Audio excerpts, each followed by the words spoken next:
CMA final students, जैसा कि हम सब ने प्रॉमिस किया था, इकट फॉर्म फॉर सीएमए की सारी फैकल्टी ने आप सबसे एक प्रॉमिस किया था। हम जून 26 के बच्चों के साथ लास्ट तक रहने वाले हैं। चाहे कॉन्सेप्ट के रिवीजन की बात करूं, क्वेश्चन बैंक प्रैक्टिस की बात करूं, या फिर एमसीक्यू की, हर एक लेवल पे हर एक फैकल्टी अपने एंड से जो पॉसिबल चीजें हो सकती है एग्जाम पॉइंट ऑफ व्यू से बहुत रेलेवेंट है, वो हर चीज हर एक फैकल्टी प्रोवाइड करने की कोशिश कर रहा है। एंड आई होप आप ये सारे लेक्चर्स देख पा रहे हैं इकतफॉर्म फर्स्ट सीएमए के यूट्यूब चैनल पे। एंड बहुत सारे बच्चों का बहुत ज्यादा प्यार मिला है इन सारे कॉन्सेप्ट्स वीडियो पे, क्वेश्चन प्रैक्टिस बैच पे। एंड आप सब के लिए अब मैं लेके आई हूं मेरे सीएफआर के लिए एमसीक्यू सेशंस। क्या सारे बच्चे एमसीक्यू सेशन के लिए बहुत दिनों से मैसेज कर रहे थे एंड उन्होंने काफी वेट किया, तो आज मैं आप सबके सामने लेके आई हूं सीएफआर का एमसीक्यू सेशन।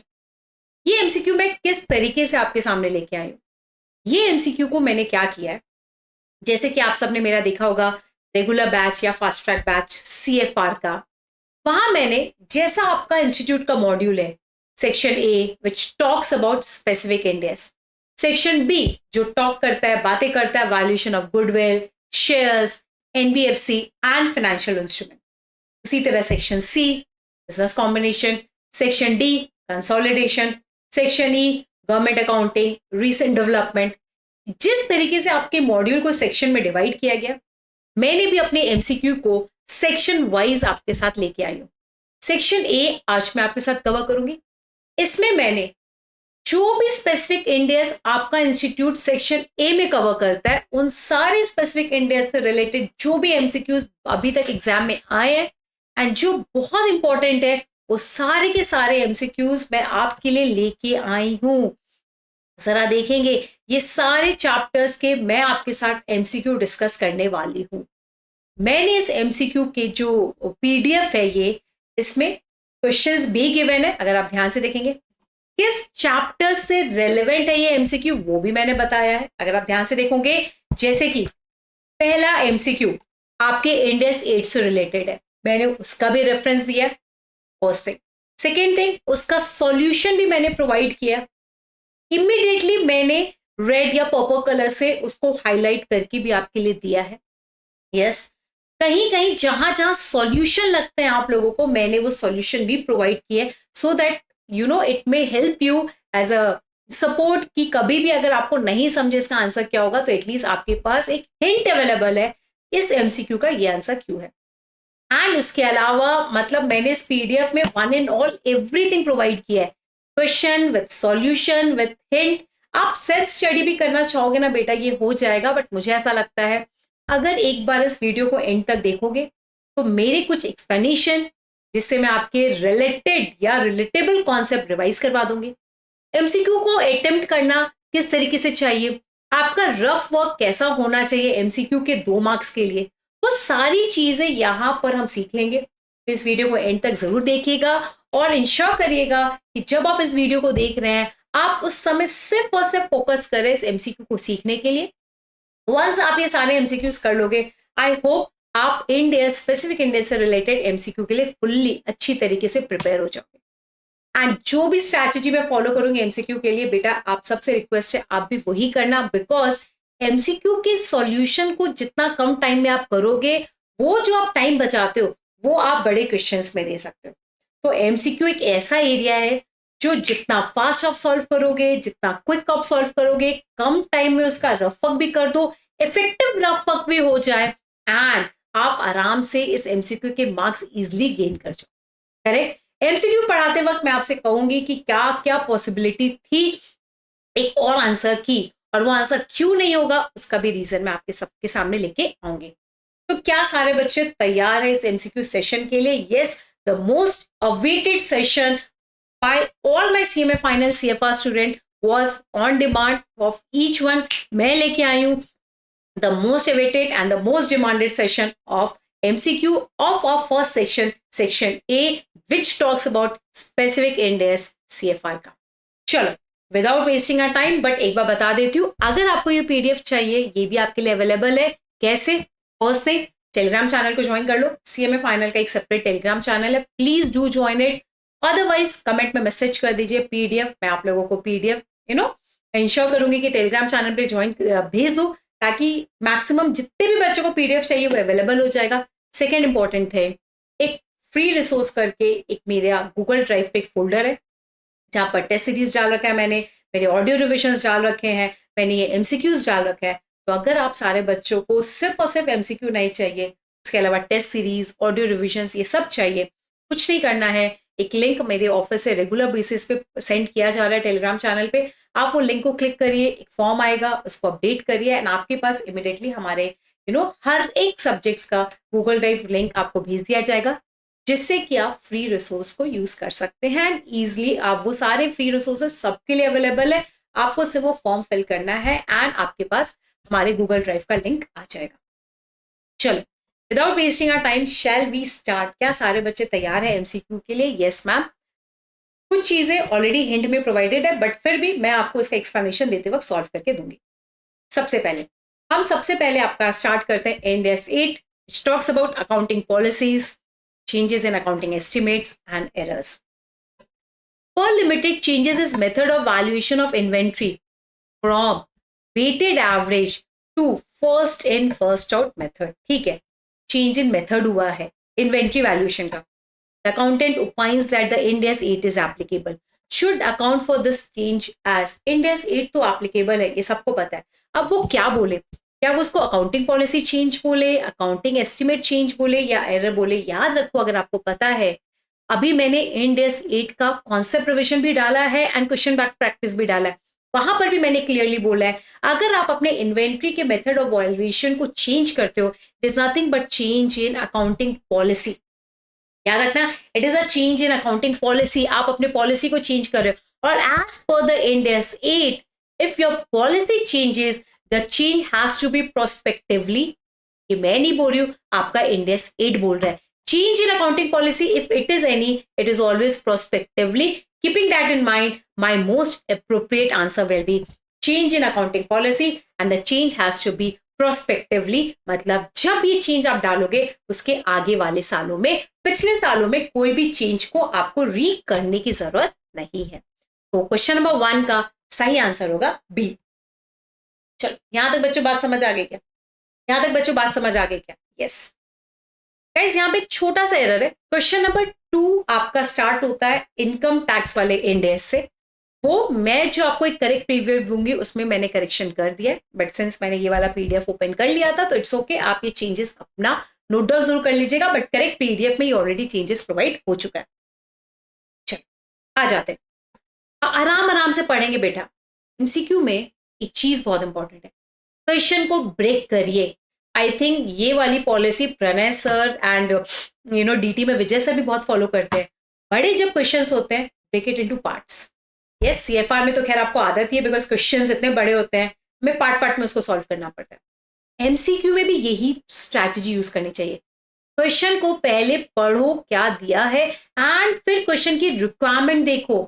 बहुत बार हम क्या करते हैं, क्वेश्चन का 70 to 80% पढ़ लेते हैं, वो रिक्वायरमेंट क्या मांग रहा है वो नहीं पढ़ते हैं एंड हम गलत ऑप्शन टिक करके आते हैं। हम अपने मन से अज्यूम कर लेते हैं कि इस क्वेश्चन में जनरली यही मांगा जाता है। ऐसा नहीं करेंगे कोई भी बच्चे। पहले क्वेश्चन में क्या गिवन है वो देख लो, उसकी रिक्वायरमेंट क्या है वो पढ़ो, अकॉर्डिंगली अपने MCQ का डिसीजन लो। आप रिक्वायरमेंट नहीं पढ़ते बच्चों, वहां बहुत ज्यादा गलती करते हो। मैं नहीं चाहती मेरा बच्चा कोई गड़बड़ करे, तो देखो मैं क्वेश्चन को कैसे पढ़ रही हूँ, आप भी इस स्ट्रैटेजी को सीखेंगे। अकाउंटिंग प्रॉफिट 15 लाख, ठीक है। एज पर मैट मेरा प्रॉफिट है 8,75,000। इनकम टैक्स के हिसाब से मेरा प्रॉफिट बनता है 1,50,000। 3 अलग अलग प्रॉफिट, मैट भी अप्लाई है, income tax and book profit मतलब अकाउंट्स का प्रॉफिट। टैक्स का रेट है 30%, मैट का रेट है 7.50%। The deferred tax assets and liabilities as per Ind AS 12। आप बताइए, आप डेफर्ड टैक्स असेट्स हो या लायबिलिटी इंड AS 12 के हिसाब से। एंड अमाउंट ऑफ टैक्स जो PNL में जाएगा, मतलब आप अपना खर्चा कितना बुक करोगे, PNL में कितना एक्सपेंस जाएगा। The question is asking 2 things, deferred tax asset and liability वाला अमाउंट एंड उसके अलावा PNL में कितना खर्चा बुक करोगे। याद करो, इस इंड AS में मैंने आपको क्लियरली बोला था, करंट ईयर का टैक्स में जो आता है वो करंट टैक्स भी आता है एंड डेफर्ड टैक्स भी आता है। Current tax and deferred tax, current tax का मतलब क्या होता है, आपका एक्चुअल टैक्स कैसा बनता है as per your taxable profit, that is your current tax. फिर आप डेफर्ड टैक्स चेक करो, बुक के हिसाब से कितना आपका कितना बनता है, ऑल दैट दोस थिंग्स, ऐसा नो। तो देखेंगे बेटा। अब इसका सॉल्यूशन के साथ मैं आपको फटाफट बताती हूँ। सॉल्यूशन इसलिए दिया है ताकि कम टाइम में हो।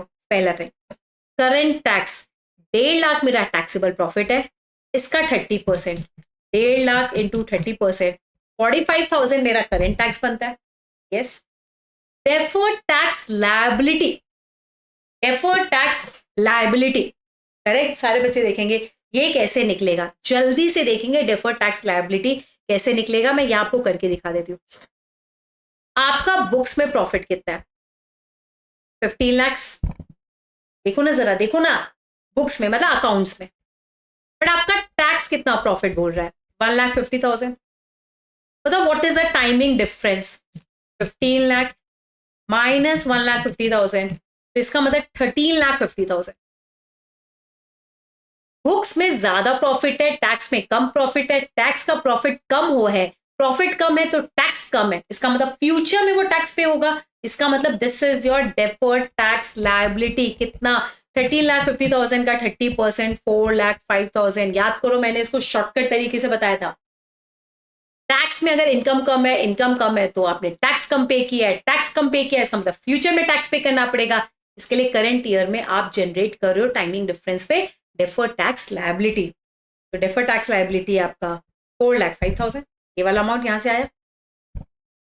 चलो एक बार आप देखो मैट के हिसाब से 8,75,000 का 7.5% टैक्स के हिसाब से आपका बनता है 6,5,625। मैट के हिसाब से आपका करंट टैक्स बनता है 6,5,625 और आपका आपके टैक्स के हिसाब से बनता है 45,000। हायर ऑफ द टू, याद करो higher of the two. Tax में पढ़ा होगा ना डीटी में विजय सर से, तो आपको और कितना टैक्स एक्स्ट्रा बुक करना है, 20,625, बिकॉज मैट के हिसाब से टैक्स ज्यादा बन रहा है। तो आप हमेशा याद रखना, आप अपने टैक्सेबल प्रॉफिट के हिसाब से करंट टैक्स, बट हमेशा उसको चेक कर लेना अगर आप पे मैट अप्लाई हो रहा है, whichever is higher is your tax. तो विच एवर इज हायर, इस क्वेश्चन में मैट का रेट हायर हो रहा है तो कितने से और एक्स्ट्रा टैक्स देना पड़ेगा, 20,625। यहां तक क्लियर है।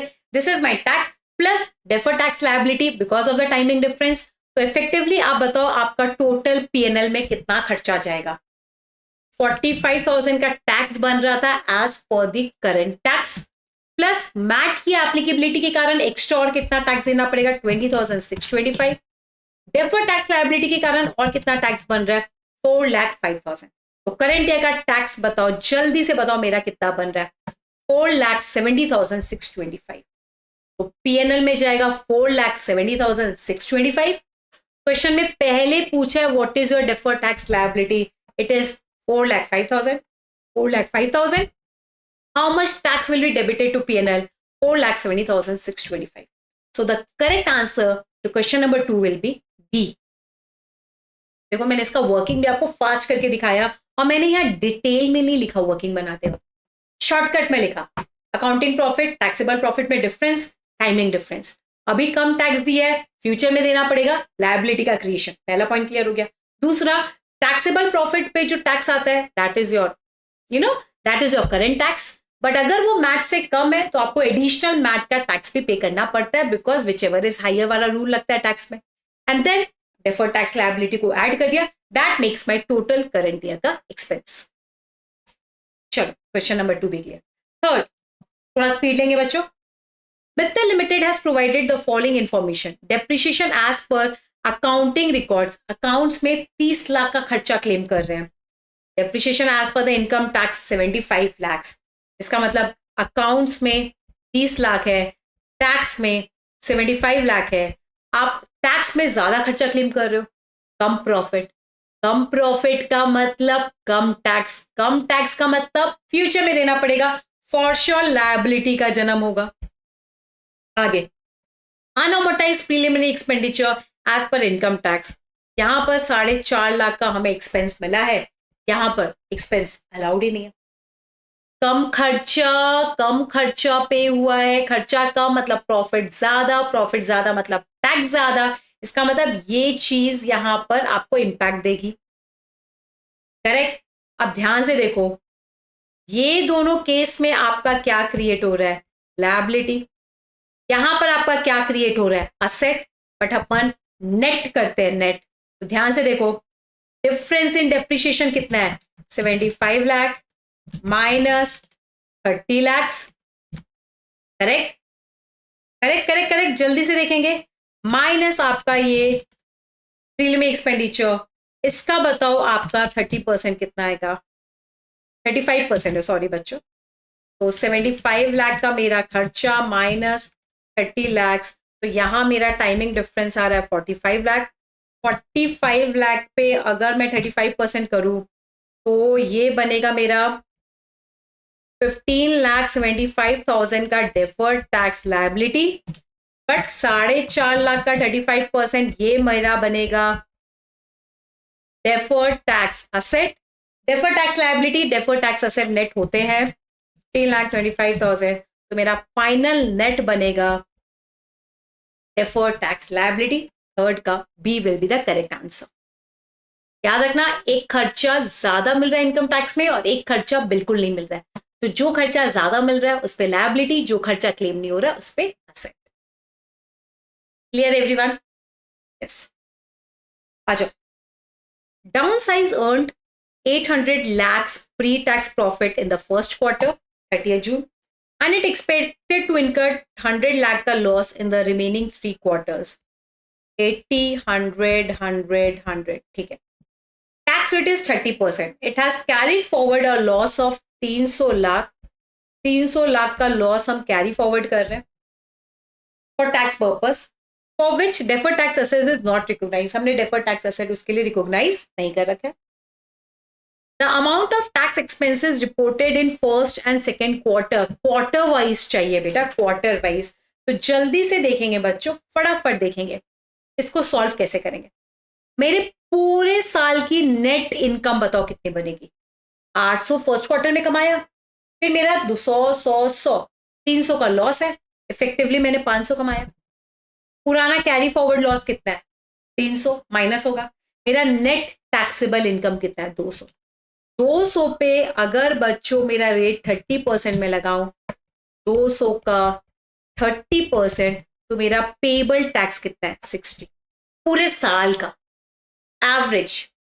अब जरा देखो, अगर मैं देखूं इफेक्टिव मेरा एवरेज टैक्स रेट कितना होगा, 60 टैक्स पेबल है अगेंस्ट 500 की इनकम, तो 60 अपॉन 100 500 अपॉन 500 इनटू 100, तो मेरा 12% आएगा।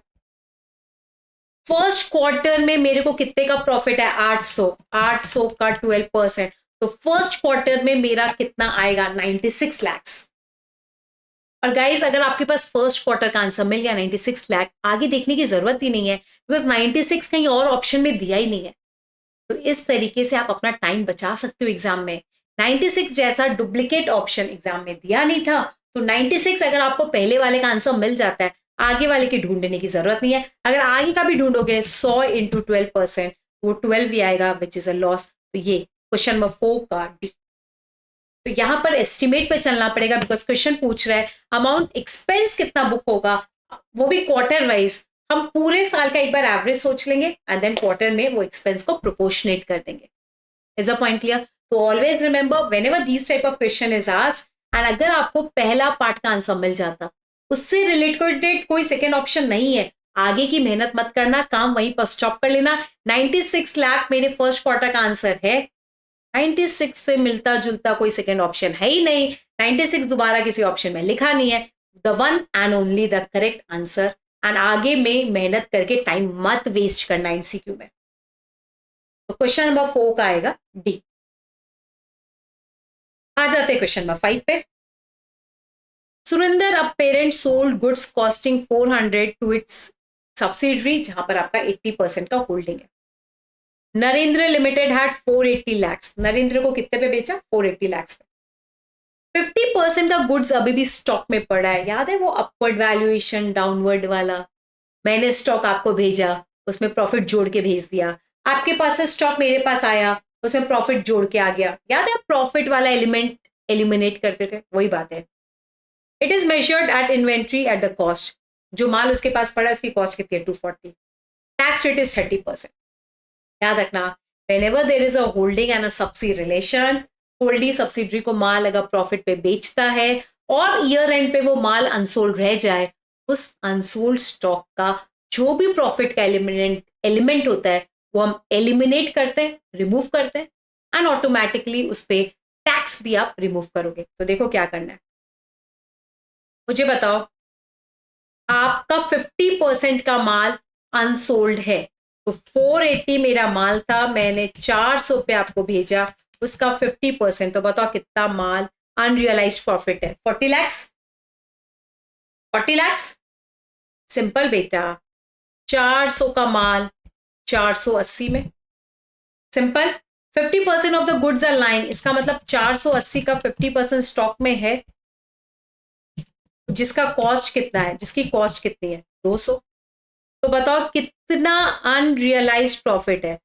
200 कॉस्ट प्राइस को भेजा मैंने 240 पे, तो 40 लाख अनरियलाइज्ड प्रॉफिट है ऑन स्टॉक जो अभी तक बिका नहीं है। अनरियलाइज्ड प्रॉफिट पे ही तो टैक्स का एलिमेंट चेक करना है, तो अनरियलाइज्ड प्रॉफिट 40, इसका बच्चों टैक्स रेट कितना 30%, तो ये वाला अमाउंट मेरा 12 लाख का डेफर्ड टैक्स शो होगा, तो आंसर विल बी 12 लाख। याद करो बेटा, जब होल्डिंग कंपनी सब्सिडी को माल भेजती है, कॉस्ट का कॉस्ट में चला जाता है, कोई प्रॉब्लम नहीं। कॉस्ट का अगर इनवॉइस प्राइस पे जा रहा है और वो आगे सब्सिडी नहीं बेचे, सब्सिडी के स्टॉक में रह जाता है, तो हमें वहां से प्रॉफिट का एलिमिनेट अनरियलाइज कहलाता है, एंड उस अनरियलाइज प्रॉफिट को जब आप रिमूव करोगे तो उसका टैक्स कितना डिफर्डमेंट होगा वो मैंने निकाल दिया, सीधा सीधा बात। ये हमने कंसोलिडेटेड बैलेंस शीट में पढ़ रखा होगा, करेक्ट। चलो आ जाओ, next is property plant and equipment. Everyone, property plant and equipment appeared at 50 lakhs in the trial balance of Maliya company. Maliya company के बुक्स में एक 50 लाख का प्रॉपर्टी प्लांट एंड इक्विपमेंट आ रहा था, which is not a going concern, वो एक going concern entity नहीं है। Property plant and equipment are subject to 10% depreciation on WDV basis. Realizable value of property plant is 80%, उसका realization expenses 5%. At what amount depreciation should be shown in the income statement? याद रखना, it is not a going concern। जब कोई entity going concern नहीं होती है, उसको अपना असेट किस पे दिखाना पड़ता है? नेट रियलाइजेबल वैल्यू पे। ये क्वेश्चन आगे आपकी नॉलेज के लिए मैंने दे दिया है, सो हमेशा याद रखना इसकी कॉस्ट कितनी थी 50 लाख, इसकी नेट रियलाइजेबल वैल्यू देखो 50 लाख का 80%, 50 लाख का 80%, 40 लाख माइनस इसका 5% का एक्सपेंस, तो ये कितना आएगा बेटा 38 लाख। तो नेट रियलाइजेबल वैल्यू 38 लाख है, कॉस्ट इसकी कितनी है 50 लाख, तो हमें 12 लाख का डिप्रिशिएशन डालना पड़ता है in case entity is not a going concern. But yes, ये एक एमसीक्यू क्वेश्चन नहीं है, ये एक थ्योरी का क्वेश्चन है। सिंस यहाँ टाइप हो गया था मैंने आपको बता भी दिया। अच्छा, अगला क्वेश्चन नंबर 7 चला है। Yes, property costing 25 lakh and ready for use on 1 April 21, ठीक है, but this property is actually put to use on 1 April 2022। 22 में पुट टू यूज हुए, 21 में रेडी टू यूज था। It estimated life is 20 years, 20 साल इसकी लाइफ एक्सपेक्टेड है। इसकी में फाइनल वाले बच्चे फोकस कर रहे हो ना। However, company considered that it is likely to sell the property after 10 साल। 10 साल बाद मैं इस प्रॉपर्टी को बेच दूंगा। The estimated residual value in 10 years time is based on is 5 lakh, इसकी residual value 5 लाख है। After charging depreciation for 4 years, the remaining useful life of the property is reassessed as 8 years। पहले 10 साल का सोचा था, फिर 4 साल के बाद मेरे को लगा ये 8 साल और टिकेगा, एंड उस दिन मेरी रेसिडुअल वैल्यू का रीएस्टिमेट है 9 लाख। प्रॉपर्टी में अपवर्ड वैल्यूएशन भी 80,000 का, From sixth year, the company decided to adopt a new method of depreciation, which is 20% directly. वो भी WDV. Calculate the depreciation of sixth year. Oh my. Question में कितना मिर्च मसाला जुड़ गया, बट मैं आपके लिए इसको सॉल्व करना चाहूंगी. आप भी जरा देखेंगे, सिंपल है. इसकी कॉस्ट कितनी है बच्चों? 25 लाख. ध्यान से देखो, 25 लाख. इसकी रेसिडुअल वैल्यू कितनी है? 5 लाख. करेक्ट. इसकी लाइफ कितनी है? 10 ईयर्स. 4 साल तक तो कोई प्रॉब्लम ही नहीं है. रीअसेसमेंट 4 साल के बाद है. इसका मतलब 5th ईयर में सारी चीजें चेंज हुई है और 6th ईयर में मेथड ऑफ डिप्रिसिएशन चेंज कर दिया. हे भगवान. पहले देखो, 25 lakh minus 5 lakh into 4 divided by 10, तो हमने 8 लाख तक डेप्रिशिएट कर दिया.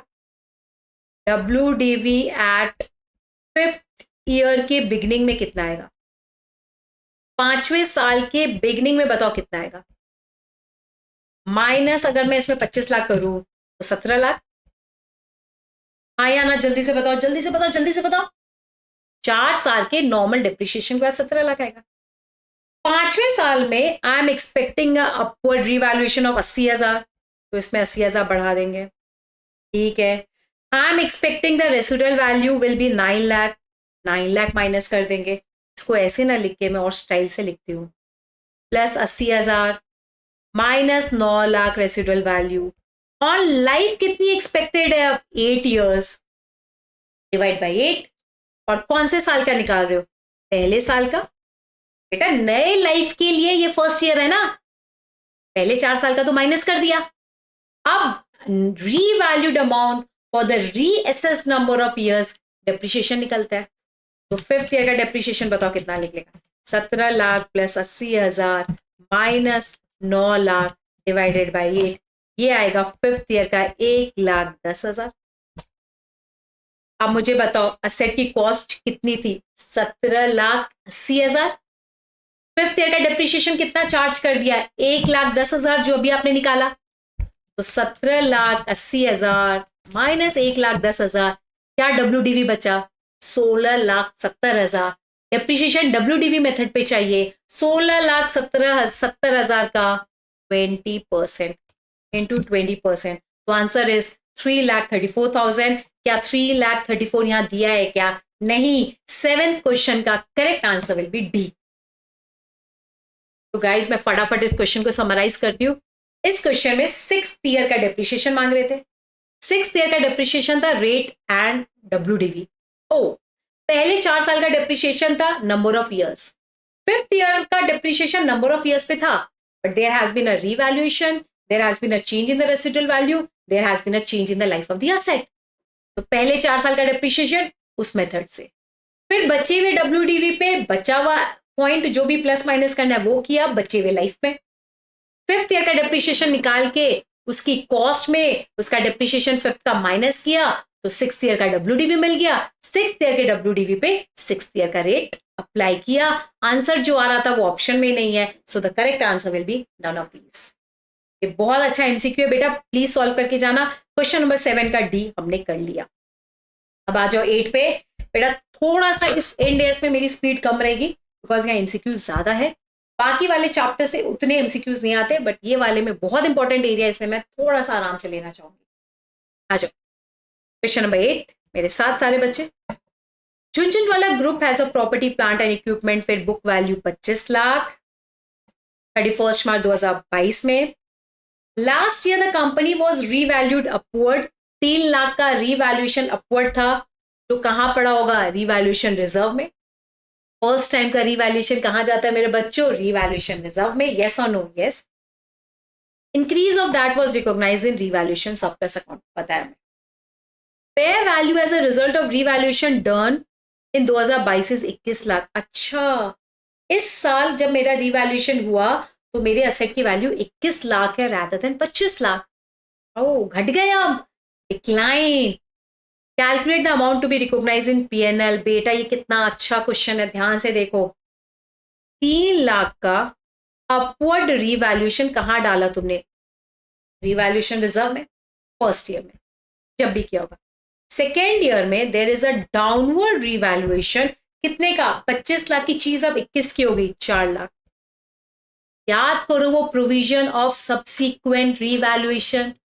सब्सिक्वेंट रिवैल्यूएशन का अमाउंट रिवैल्यूएशन रिजर्व में जाएगा या पीएनएल, हमेशा डिपेंड करेगा पुराना केस क्या है, मतलब उसके पहले वाले साल में क्या हुआ है। तो याद रखना ये जो 4 लाख का डाउनवर्ड रिवैल्यूएशन है, जो लॉस है, ये पहले कहां से कॉम्पनसेट होगा? मैक्सिमम ऑफ 3 लाख से रिवैल्यूएशन रिजर्व से। तो ये 4 लाख में से 3 लाख रिवैल्यूएशन रिजर्व में से कॉम्पनसेट होगा और बचा हुआ 1 लाख हम ट्रांसफर करेंगे पीएनएल। अब क्वेश्चन के रिक्वायरमेंट पढ़ो। क्वेश्चन क्या पूछ रहा है? Calculate the amount to be recognised in profit and loss account. वो आपसे पूरा ज्ञान नहीं पूछ रहा कि रिवैल्यूएशन सरप्लस से कितना कॉम्पनसेट करोगे, पीएनएल में कितना, वो आपसे एक ही चीज पूछ रहा है, पीएनएल में कितना डेबिट करोगे। आपका आंसर बस वही होना चाहिए, ₹1 lakh will be debited to PNL, PNL account will be debited with 1 lakh. Question number 8 का B is the correct answer. तो ऑलवेज सी क्वेश्चन क्या मांग रहा है, एंड इसको मांगते वक्त आपको अपने सारे दिमाग में प्रोविजंस घुमाने पड़ेंगे, क्या बोलता है वो इंड एस। यस और नो? गाइस मैं चाहूंगी अगर आपको सही में ये सेशन अच्छा लगा, कभी कभी ऐसे कमेंट में लिख देना कौन से टाइम पे आपको बहुत इंटरेस्टिंग लगा, कौन सा कॉन्सेप्ट, कौन सा एमसीक्यू बहुत एंटरटेनिंग रहा आपके लिए, बहुत हेल्पफुल रहा, जो आपको लगता है कि यस ये एक ट्रिगर एमसीक्यू था, हम फंस सकते थे। जरूर कमेंट में लिखना। एंड अगर ये सेशन अच्छा लगा हो, आप इसी तरह बाकी सारे लेक्चर्स, बाकी सारे सब्जेक्ट्स के भी एमसीक्यू चाहते हो, तो मैक्सिमम प्यार बरसाना, कमेंट में बहुत सारे एमसीक्यूज लिखना। मैं इंश्योर करूंगी सारे फैकल्टी से बोल के आपका फाइनल का एमसीक्यू बाकी सारे सब्जेक्ट्स का भी आपको पहुंचाऊं। चलो नेक्स्ट आ जाए बच्चों, तैयार हैं? थोड़ी सी मेहनत, बट यस इससे हमारे 30 मार्क्स श्योर होते हैं। On 1 April 2018 R purchased a heavy duty equipment 4 lakhs, ठीक है। On the date of installation it is estimated that the machine life is 10 years, ठीक है।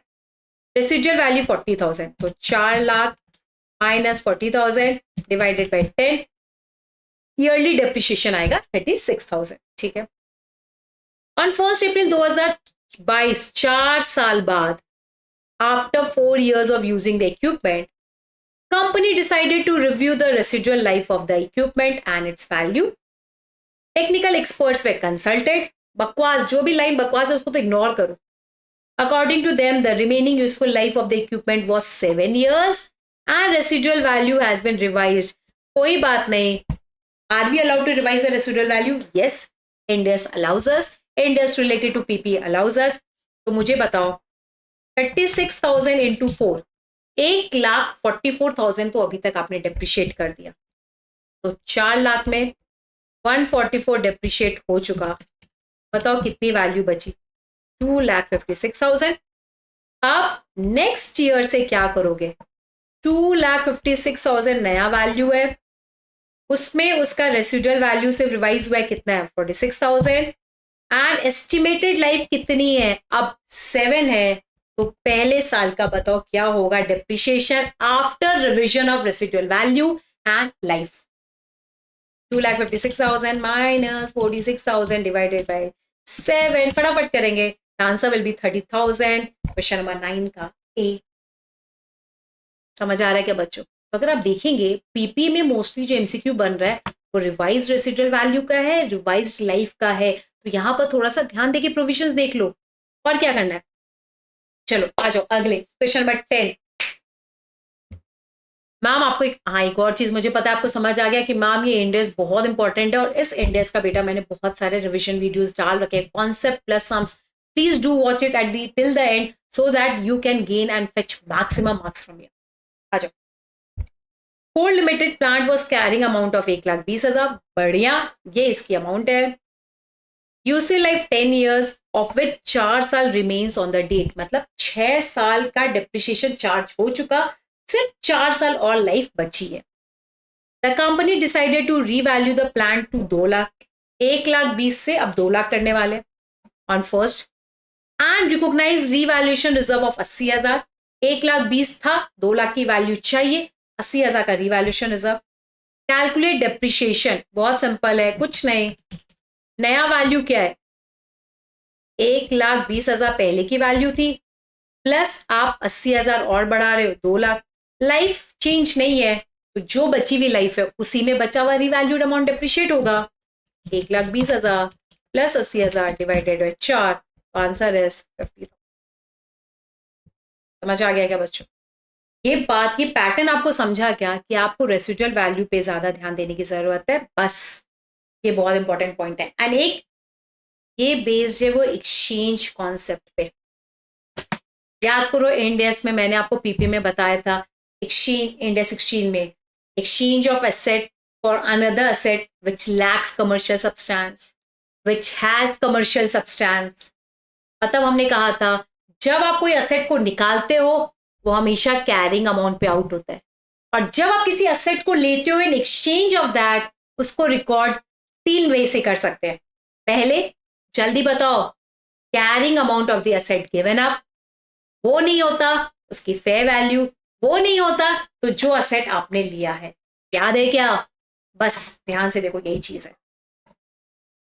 नर्मदा लिमिटेड ओज अ machinery which is carried in the balance sheet at the carrying amount of 15 million। तो ये वाला asset कितने पे आउट होगा? 15 million पे। एसेट हमेशा अपने कैरिंग अमाउंट पे आउट होता है।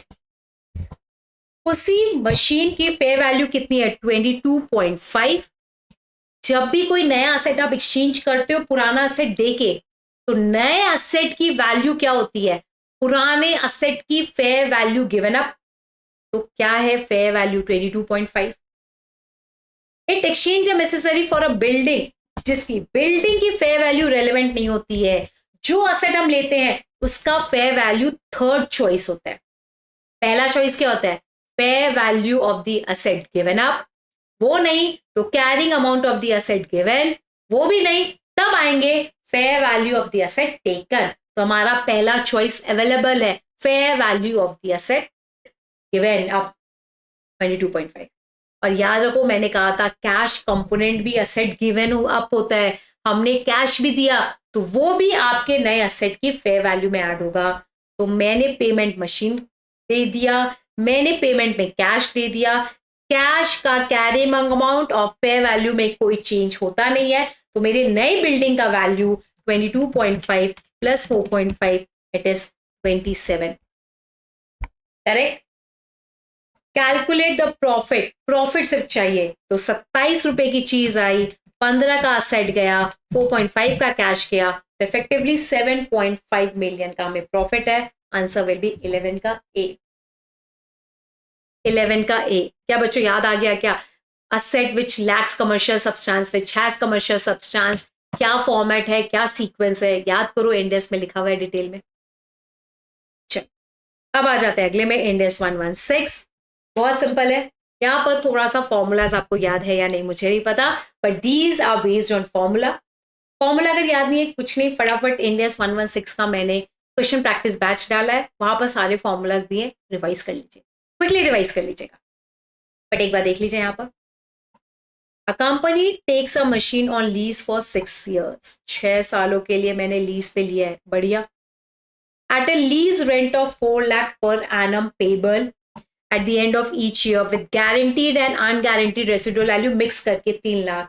What is a gross investment? जल्दी से बताओ ग्रॉस इन्वेस्टमेंट का फॉर्मूला क्या होता है? ग्रॉस इन्वेस्टमेंट का फॉर्मूला होता है total lease payment plus guaranteed and unguaranteed residual value. तो टोटल लीज पेमेंट कितना है? 4 लाख, कितने सालों का? 6, प्लस गारंटीड अनगारंटीड मिला के कितना है? 3 लाख। तो आंसर विल बी 27 लाख। 12 का D, because the formula of gross investment is total lease payment plus guaranteed plus unguaranteed residual value। ध्यान आ जाओ क्वेश्चन नंबर 13 पे। ये अच्छा क्वेश्चन है, इसका सॉल्यूशन मैं आपको यहां पर करके दिखाऊंगी, ध्यान से देखना। Tulsian limited has initiated a lease for 3 years। Machine की कॉस्ट 4 लाख है, लाइफ 5 साल है। Lease cost is 6 lakh, life 5 years। Machine would revert to Tilsian Limited under the lease agreement. The unguaranteed residual value after the expiry of 5 years, you unguaranteed residual value expiry of 5 years के बाद है 80 lakh. The implicit rate of interest is 8%.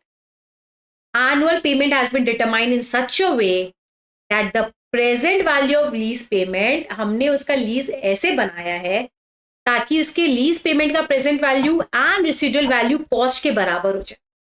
Present value of residual value and lease payment मिला के उसकी cost के बराबर हो जाए। ये क्वेश्चन में गिवन था, ध्यान से देखो।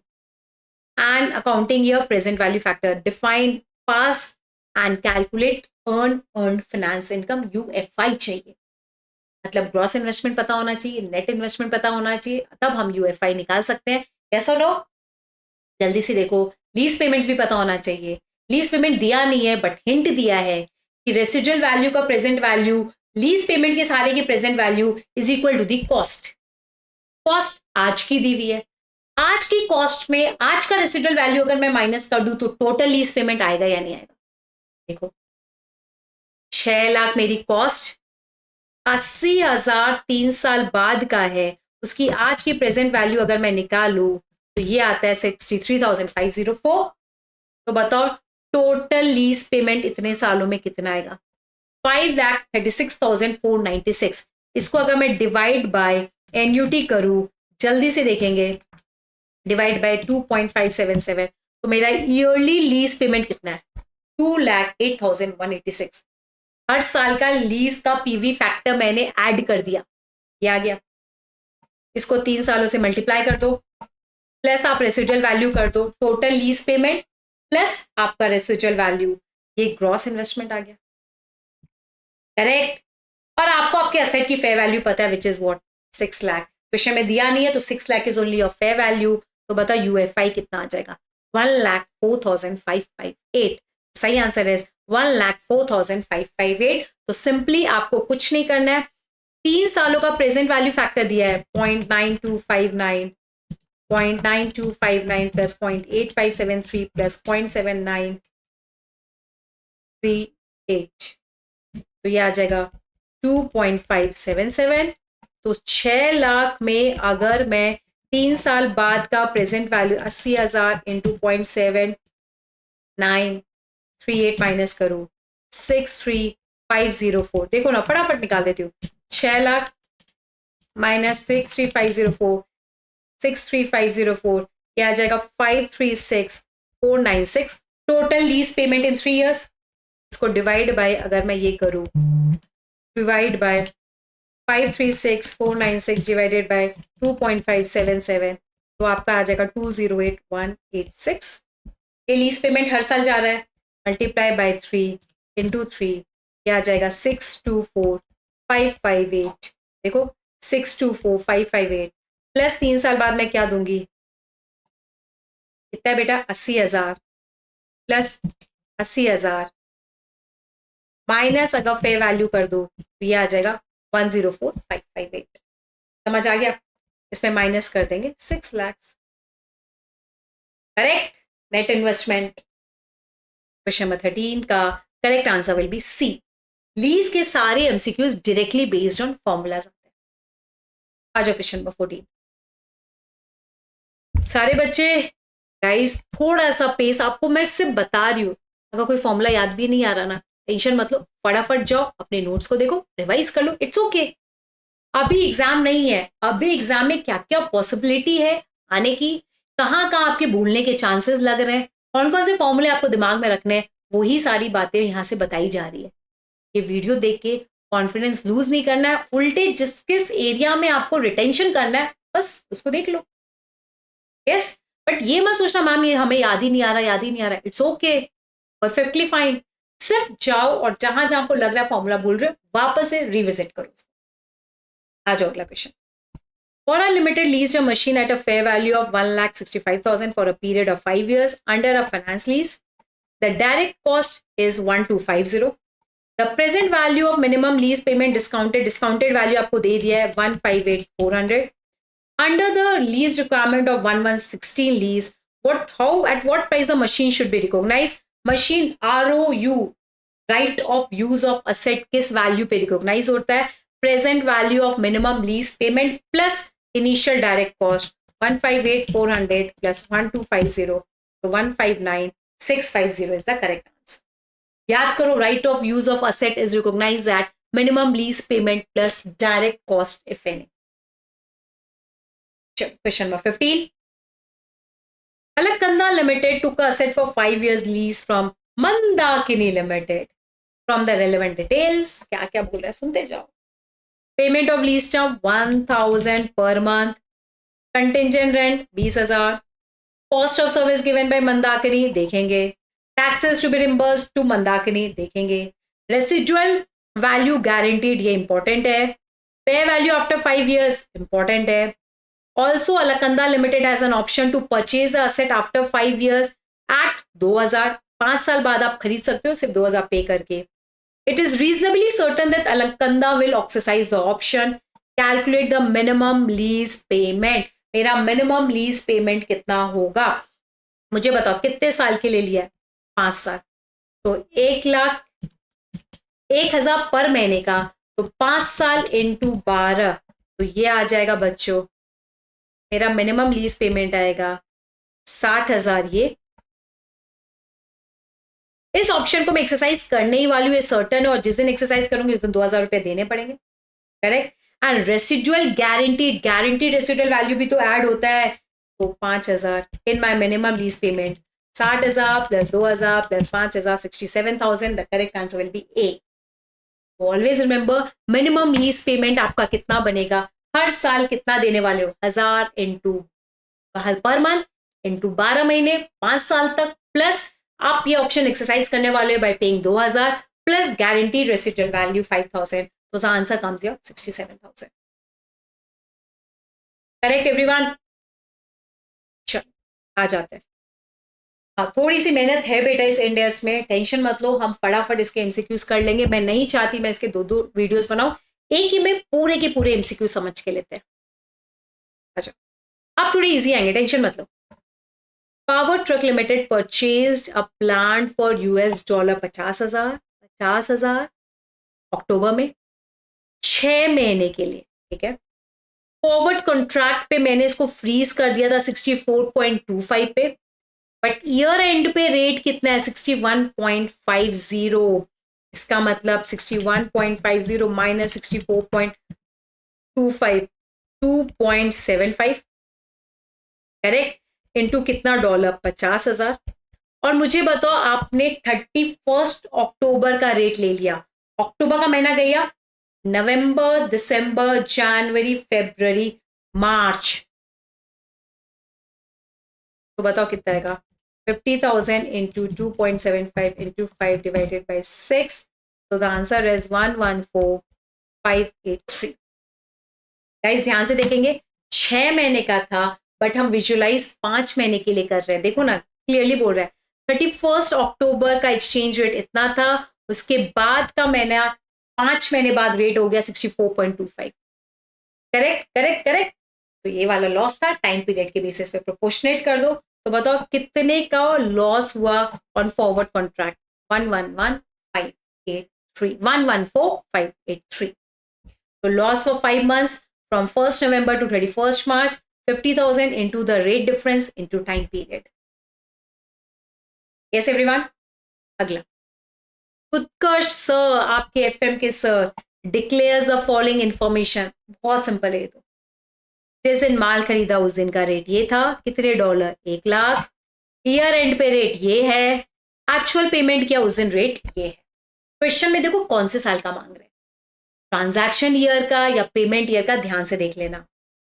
What will be the gain on loss book in the financial year 18-19 मांग रहे, मतलब पेमेंट ईयर. तो याद रखना, जिस साल आपने पेमेंट किया उसके पहले ईयर एंड पे आपका ये ट्रांजैक्शन 69 पे ऑलरेडी बुक हो चुका होगा. याद करो, ईयर एंड पे हम अपने आइटम्स को एक्सचेंज रेट क्लोजिंग रेट पे लाते हैं, तो 69 पे आ चुका होगा.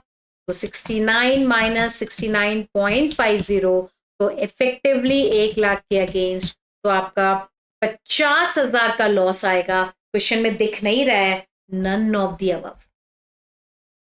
तो ऑलवेज रिमेंबर, ईयर एंड पे 69 पे आ चुका था, उस साल का मांग नहीं रहे, अगले साल का मांग रहे. अगले साल रेट है 69.50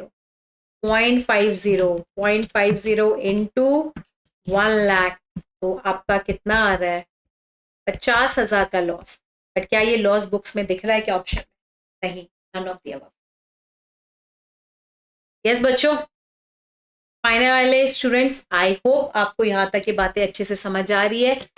this would really help you to solve the MCQ in exam, because मैं यहाँ आपको बता भी रही हूँ कि क्या गलती नहीं है करनी आपको. 18-19 आपका पेमेंट वाला साल है, 17-18 आपका ट्रांजैक्शन और ईयर एंड वाला साल है. यस, क्वेश्चन को ध्यान से पढ़ना, कब का प्रॉफिट मांग रहे हैं, कब का लॉस मांग रहे हैं. आ जाओ जल्दी से. An entity purchase a plant from a supplier, 3 million का हमने एक मशीन खरीदा. जिस दिन रेट था 79, तो मशीन अपने रेट पे आता है हिस्टोरिकल कॉस्ट पे, तो मशीन दिखेगा 79 इंटू 3, 237 पे.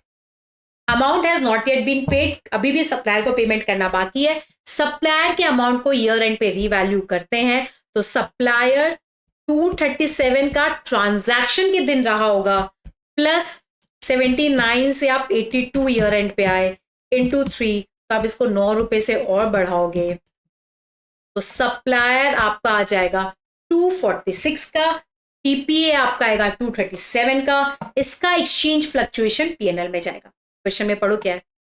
Functional currencies, which of the following statement is correct. Cost of the plant 237 million, exchange loss 237 minus 246, 9 million. Trade payables कितने का दिखेगा, 246 मिलियन, बिकॉज हम ईयर एंड पे अपने पेबल्स एंड रिसीवेबल्स को रीवैल्यू करते हैं मॉनेटरी ट्रांजैक्शंस, आइटम्स. याद करो फॉरेन एक्सचेंज ट्रांजैक्शन वाला केस. यस, क्लोजिंग रेट पे आप उसको रीसेट, रीअसेस, रीवैल्यू करते हो. तो 18 का करेक्ट आंसर होगा ए. ज्यादा क्लियर है. अब आ जाते हैं अगले क्वेश्चन में. Shiva limited has obtained and institutional loan of 60 crore for machine. हमने मशीन के लिए लिया था 1 जून, डेट देख लेना. The machine was installed on 1 Feb 2017 with a cost of 52 crore and balance को हमने वर्किंग कैपिटल में यूज कर लिया. तो इफेक्टिवली आपने अपने क्वालिफाइंग एसेट पे 52 करोड़ ही यूज किया. Interest is 11%. एंड याद रखना, जब आप कोई स्पेसिफिक बोरिंग करते हो, स्पेसिफिक बोरिंग को याद करो, आप जल्दी से बताओ. आपको देखना पड़ता है कैपिटलाइजेशन पीरियड. तो मेरा कैपिटलाइजेशन पीरियड कब स्टार्ट होगा, 1 जून से. जून, जुलाई, अगस्त, सितंबर, अक्टूबर, नवंबर, दिसंबर, जनवरी, एंड 1 फरवरी को वो मेरा मशीन आ गया था. अगर हम इसको क्वालिफाइंग एसेट मान रहे हैं, तो 8 महीने का कैपिटलाइजेशन डालेंगे. 52 into 11 into 8 divided by 12, so the answer will be 3.8133 crores. Question number 19 का B. Specific borrowings, capitalisation, cessation and suspension वाले प्रोविजंस याद करो आपके बोरिंग कॉस्ट वाले. स्पेसिफिक बोरिंग में आप हमेशा क्या करते हो, borrowed amount with the rate and this. Next, question number 20. XYZ Limited obtained a loan of 240 lakhs 30 अप्रैल को. Construction of shed qualifying asset है. परचेज नहीं है, working capital is not a qualifying asset. Construction of shed मार्च में complete हो गया था, मतलब इफेक्टिवली 11 महीने में आपने कंप्लीट कर दिया, जाने दो. Machine was rate of interest दिया नहीं है, बट आपको टोटल इंटरेस्ट पता है. तो सिंपली देखो टोटल इंटरेस्ट कितना लगा, 36 लाख. कितने लोन के अगेंस्ट, 240. आपने कंस्ट्रक्शन ऑफ शेड में कितना लोन यूज किया, 120. 36 इंटू 120 डिवाइडेड बाई 240, तो इफेक्टिवली 18 लाख का इंटरेस्ट कैपिटलाइज होगा. यस, बट क्वेश्चन में पढ़ो क्या मांग रहा है, बहुत इंपॉर्टेंट है. एज पर इंडेक्स 23 पीएनएल में कितना जाएगा. तो गाइस सिंपल है, 36 में जितना कैपिटलाइज होगा माइनस कर दो. 36 में 18 लाख कैपिटलाइज होगा, उड़ा दिया, बचा कितना, 18 पीएनएल में जाएगा. 18 lakh will be debited to PNL, interest be charge to PNL. समझ आ गया क्या.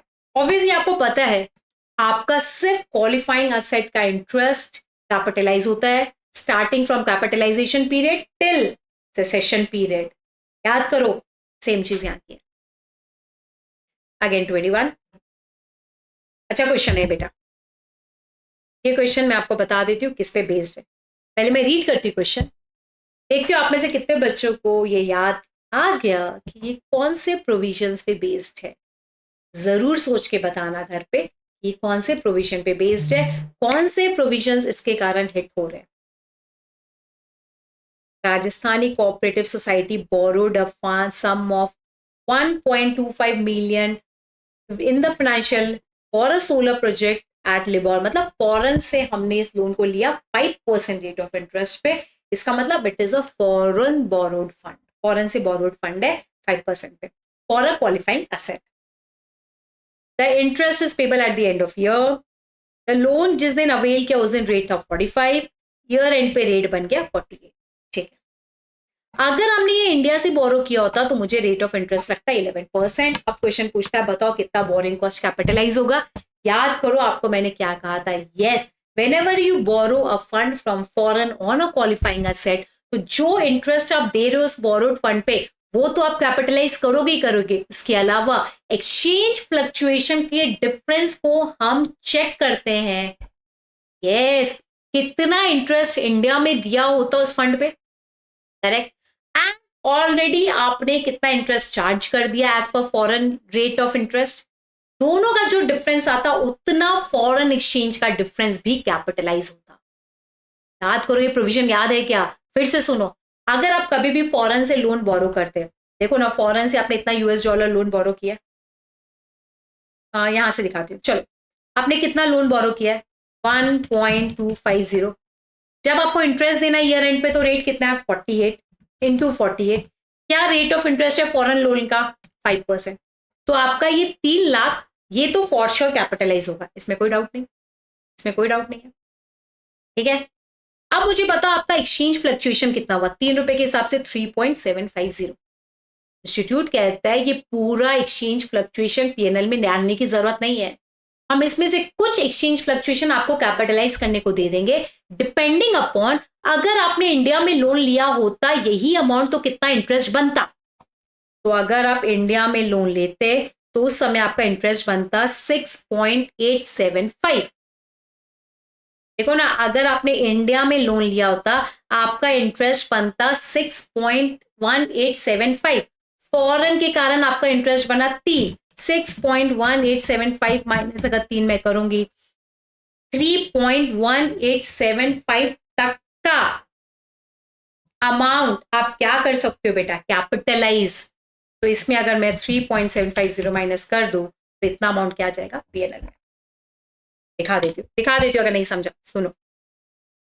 फॉरेन से लोन लिया कितने का 1.25 का, पे कब करना है 48 रुपीज के हिसाब से 5%। तो 1.25 यूएस डॉलर मिलियन का ईयर एंड पे 48 के रेट के हिसाब से रेट ऑफ इंटरेस्ट 5% के हिसाब से मेरा 3 मिलियन इंटरेस्ट है। ये मेरा इंटरेस्ट है। हेलो, कोई प्रॉब्लम? मेरा 1.25 पे एक्सचेंज डिफरेंस कितने का है 48 माइनस 45, 3 इंटू 1.25, ये है 3.750 का एक्सचेंज डिफरेंस। ये इंटरेस्ट तो कैपिटलाइज होगा। अब क्वेश्चन कह रहा है ये एक्सचेंज डिफरेंस में कितना कैपिटलाइज होगा कितना पीएनएल में जाएगा, ये बताओ, ये बताओ। तो बच्चों, तो इंस्टीट्यूट आपको कहता है इसमें आप चेक करो इंडियन रुपीस के हिसाब से आपका इंटरेस्ट कितना आता है। इंटरेस्ट इन रुपीस इंडिया में अगर लोन लेते तो आप 1.25 का लोन जिस दिन ले रहे थे उस दिन रेट था 45, इंडियन रेट कितना 11%। 1.25 इंटू 45 इंटू 11% के हिसाब से 6.1875 का इंटरेस्ट आपका बनता अगर आप इंडिया में लेते। और फिर आप ये इतना कैपिटलाइज करते कि नहीं करते, बट आपने फॉरेन से लिया, आपने 3 ही कैपिटलाइज किया। इंस्टीट्यूट कहता है जितना इंडिया में बनता और जितना आपने एक्चुअली कैपिटलाइज किया दोनों में डिफरेंस बताओ।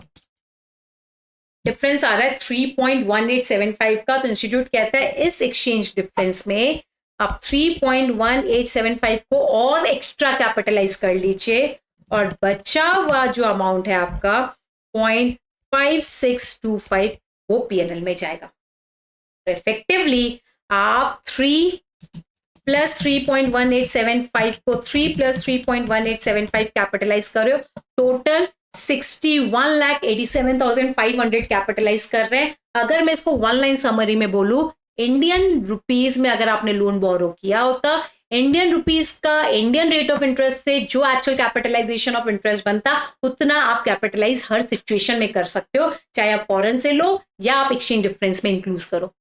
अब बचा हुआ जो भी एक्सचेंज डिफरेंस होगा वो जाएगा पीएनएल में। तो 5,62,500 जाएगा पीएनएल में और ये कैपिटलाइज। तो बोरिंग कॉस्ट बनेगा इतना, एक्सचेंज डिफरेंस बनेगा 5,62,500। तो इसको भी अपन बोरिंग कॉस्ट बोलेंगे, एक्सचेंज डिफरेंस नहीं बोलते। तो ये बहुत इंपॉर्टेंट प्रोविजन है। अगर आप लोगों को याद नहीं है, प्लीज जाके मेरा ये इंडेक्स देखिए, जहां मैंने बोरिंग कॉस्ट के इंडेक्स में क्लियरली बोला है, फॉरेन से लिए हुए लोन पे आपको जो इंटरेस्ट बनता है वो तो कैपिटलाइज होता है, उसके अलावा एक्सचेंज डिफरेंस भी आपका कुछ अमाउंट तक बोरिंग कॉस्ट में कन्वर्ट होता है, डिपेंडिंग इंडियन करेंसी के हिसाब से क्या इंटरेस्ट बनता। यस, ये अच्छा क्वेश्चन। चलो नेक्स्ट 22, थोड़ा स्पीड अप करेंगे बच्चा। On 1st January, building borrowed 50 lakh at an interest of 12% to finance the construction of factory building 50 lakh. Construction commenced on 1st January. Not all cash borrowed were used immediately. So हमारे पास 75 लाख का याद है, हम कहीं और उसको invest करके income भी माइनस कर सकते हैं। Temporary investing of the borrowed funds. The project was completed on 31st October. 1 जनवरी 2023 को लिया, 31 अक्टूबर में खत्म हो गया, मतलब 10 महीने में खत्म कर दिया। What will be the carrying amount?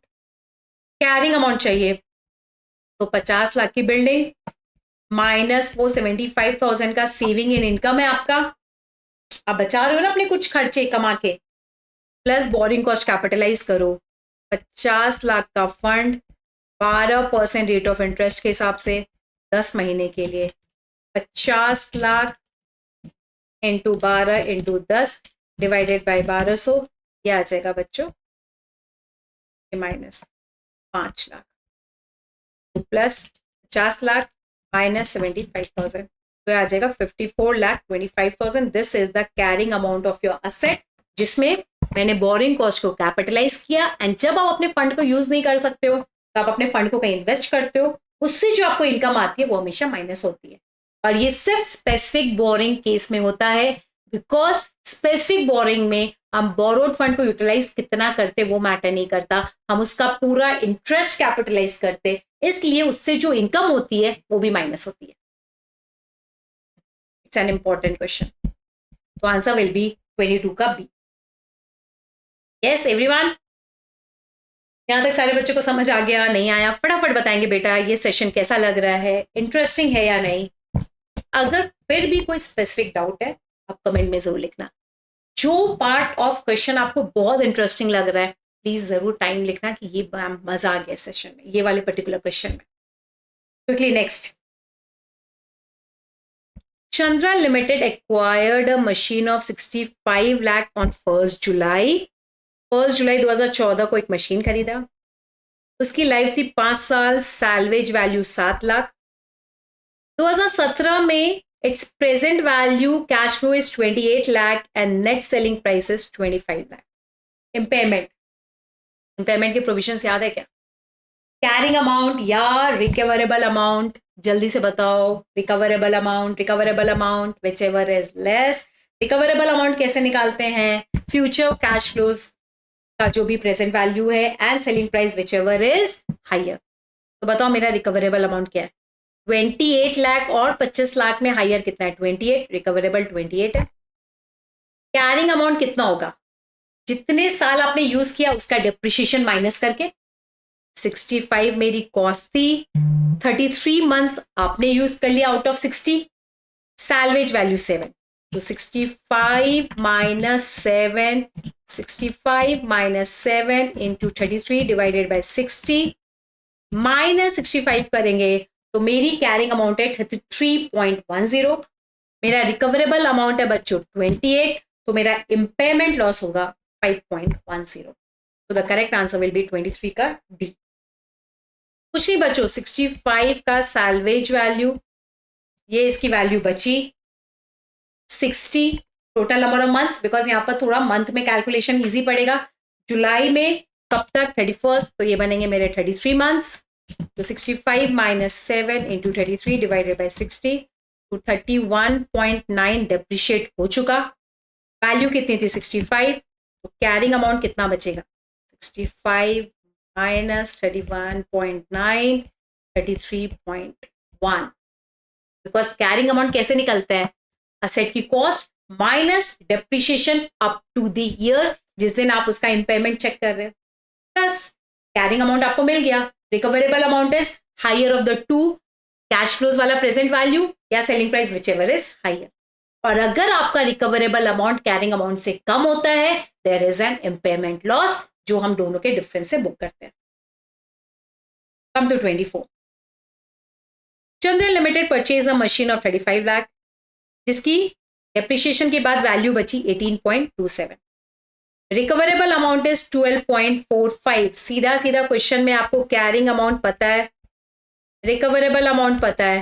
Carrying amount is 18.27, recoverable amount is 12.45, recoverable amount is less than carrying amount, there is an impairment of 5.82 lakhs। So calculate the impairment loss 24 का सी।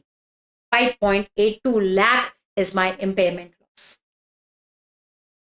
Come to question number 25. अब आ जाते हैं research development ये वाली चीजों पे। फिलहाल 2 minute की शांति। बहुत लगातार मैंने आपको पढ़ाया।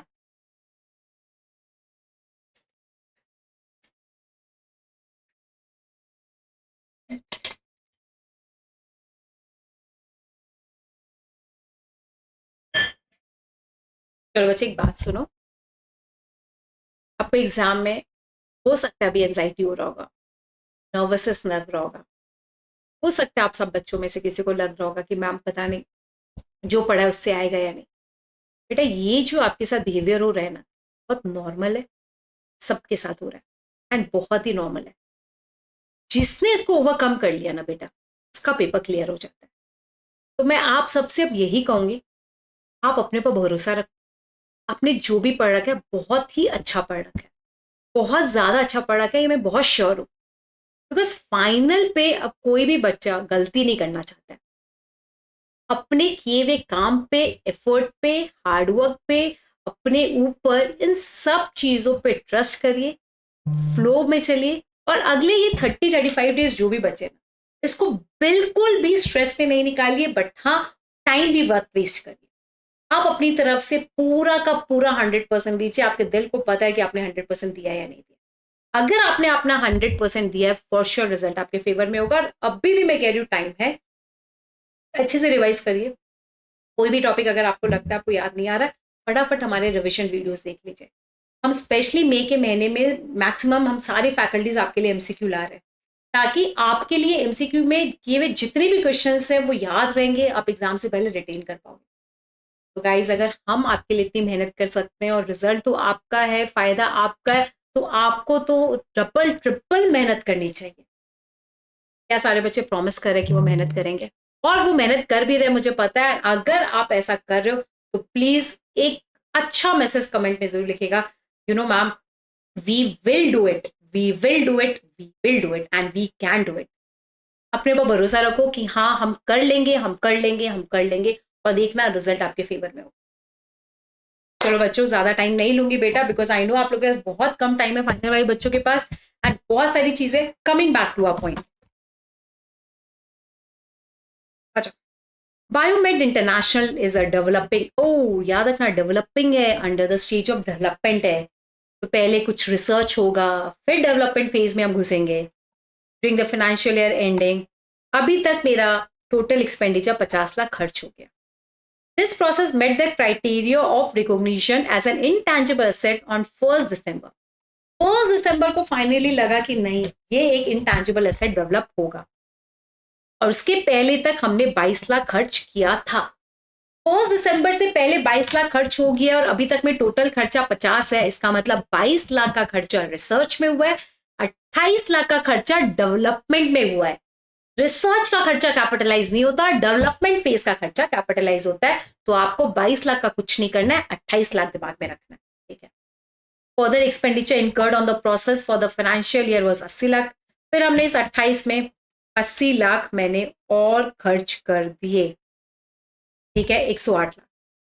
Eight 31 March 2008 the recoverable amount is 72, but हमारा 72 रिकवरेबल अमाउंट है, तो कैरिंग अमाउंट कितना है 20, कैरिंग अमाउंट देखो ना बच्चों 28 लैक्स प्लस हमारा खर्चा हुआ 80, 28 प्लस 80 हमारा एक्चुअल कैरिंग अमाउंट है 108, रिकवरेबल अमाउंट है 72, recoverable amount is less than the carrying amount, there is an impairment, और इम्पेयरमेंट कितने का होगा 36। क्वेश्चन नंबर 25 का सही आंसर इज बी 36 लैक्स। यहां तक बच्चों बात समझ आ गई क्या? यस, आ जाओ नेक्स्ट नेक्स्ट नेक्स्ट। बस बेटा 4-5 पेजेस और है, कर लेंगे हम फटाफट, जस्ट बिलीव इन योरसेल्फ। आ जाओ next. Details for an asset under cost of asset 60 lakhs, पहले सोचा था 10 साल का, salvage 4 lakh, useful life remaining 3 साल, अब 3 साल बचे। ओके ओके ओके 3 साल बचे हैं। Upper revision done in last by 70%, मतलब 6th ईयर के एंड में, मतलब 7th ईयर के बिगिनिंग में 50% हमने उसका ऊपर रीवैल्यू भी किया था, वो भी कितना 50%। Current value in use is 12 lakh, current selling price is 11 lakh, whichever is higher, 12 lakh is my recoverable amount, recoverable amount is 12 lakh, current disposal cost is 1 lakh, impairment loss to be charge to PNL, PNL में कितना impairment loss जाएगा, ये इसलिए बोला बेटा यहां पर मैं डायरेक्ट इम्पेयरमेंट लॉस नहीं निकाल सकती, because there is a revaluation, और जो असेट रीवैल्यू होता है उसका जितना इम्पेयरमेंट लॉस है पहले वो रीवैल्यूएशन से भी एडजस्ट होता, फिर हम उसको क्या करते पीएनएल में चार्ज करते। तो यहां पर क्वेश्चन पूछ रहा है पीएनएल वाला इम्पेयरमेंट बस बताओ कितना इम्पेयरमेंट पीएनएल में जाएगा। तो गाइस मुझे बताओ मेरे एसेट की लाइफ, मेरे एसेट की वैल्यू कितनी थी 60, सैलवेज कितना था 4, कितने साल का डेप्रिशिएशन एकदम सिंपल था 6 सालों तक का, 60 माइनस 4 इंटू 6 अपॉन 10, तो 33.6 का डेप्रिशिएशन बहुत सिंपल था। तो 7th के बिगिनिंग में क्या वैल्यू बची माइनस 60, 26.4, इसमें आपने प्लस 50% इसको अपवर्ड रीवैल्यू कर दिया, क्वेश्चन में दिया था, मैंने थोड़ी बोला, तो इसका वैल्यू आ गया 39.6 7th ईयर में। 7th ईयर से लाइफ कितनी बची है 4 साल से, 4 साल की, बताओ डेप्रिशिएशन कितना होगा 39.6 माइनस सैलवेज वैल्यू कितना है 4, सिर्फ 7th ईयर का डेप्रिशिएशन चाहिए, और 7th ईयर से कितनी लाइफ बची हुई थी 7th year 8th year 9 year 10 year 4 साल, 39.6 माइनस 4 इंटू 1 डिवाइडेड बाई 4, तो ये आ जाएगा 8.9। तो 39.6 माइनस 8.9 करेंगे तो बताओ मेरा carrying amount in the beginning of 8th year कितना है 30.7, रिकवरेबल अमाउंट कितना है 12 लाख माइनस 12, तो टोटल इम्पेयरमेंट लॉस कितना है 18.7।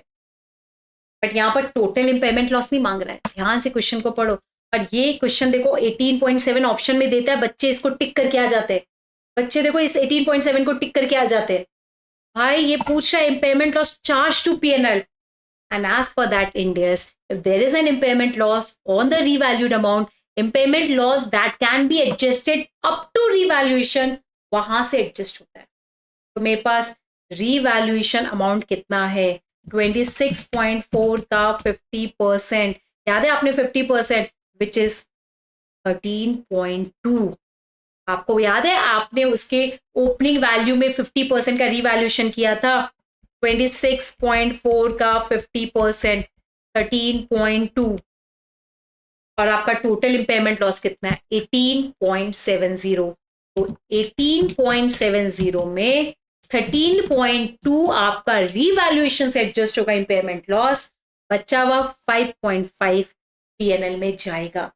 तो always remember this provision as per the impairment, whenever there is an impairment loss we compare the carrying amount with the recoverable amount, recoverable amount अगर lower है carrying amount से there is an impairment loss, Impairment loss is charged to P&L provided if the asset has not been revalued.